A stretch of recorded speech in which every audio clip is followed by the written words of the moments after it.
आज आपण बनवत आहे ग्रिल स्पायसी सँडविच। त्यासाठी मी तेल तापून घेऊन त्यात मोहरी टाकली आहे,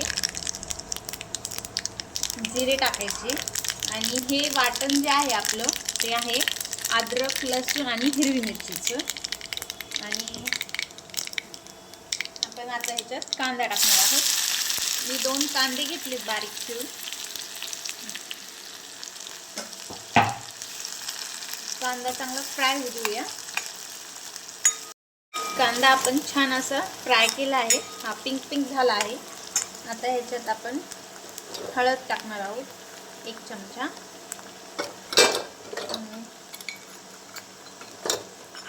मिक्स करून घेऊया।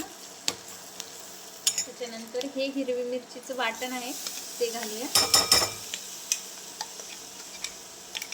हवे असेल तर थोडं मिरची कमी टाका। आता हे सगळं आपण छानपैकी मिक्स करून घेऊया आणि ह्याच्यात आपण चवीनुसार मीठ घालूया। हे मिश्रण चांगलं परतून घेऊया।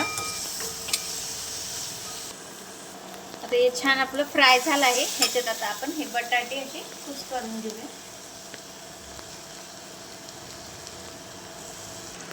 हे सगळे आपण आता छानपैकी मिक्स करून घेऊ। हे छान आपण सगळं मिश्रण बारीक करून घेतलं, फ्राय करून। आता ह्याच्यात आपण वरतून कोथिंबीर घालणार आहोत। आपली चटणी आता रेडी आहे सँडविचची।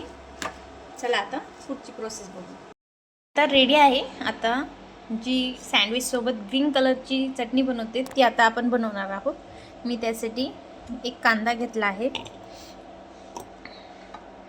थोडीशी कोथिंबीर, ह्या फिक्या मिरच्या असतात, जास्त तिखट नसतात, कारण की आपली चटणी खूप स्पायसी आहे त्यामुळे ह्या फेंट घेतल्यात, ह्या 3 घेतल्यात मी। आणि ही चिंच आहे थोडी, ती आपण डायरेक्ट घालूया। थोडंसं मीठ घालून घेऊया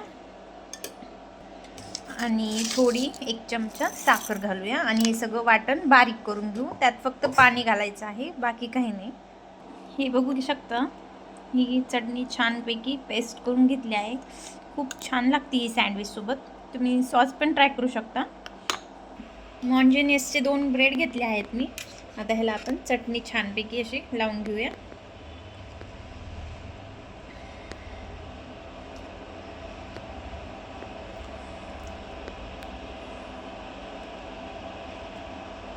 चांगला गरम झाला आहे पॅन।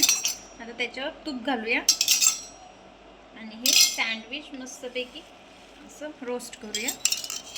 त्याच्यावरतून पण तूप घालायचं, तुपाने खूप छान टेस्ट येते। एक साईडनी छानपैकी रोस्ट झालं आपलं। आता दुसरी साईड पलटूया आणि मस्तपैकी असं त्याला थोडं प्रेस करायचं, म्हणजे खूप खमंग लागतं ते। हे बघा, हे आपलं सँडविच झालं आहे रेडी। ह्याच्यावर मी थोडं चीज घातलं आहे। तुम्ही आतमध्ये पण चीज घालून फ्राय करू शकता सँडविचला, एकदम खूप टेस्टी लागतं। नक्की ट्राय करा। बाय।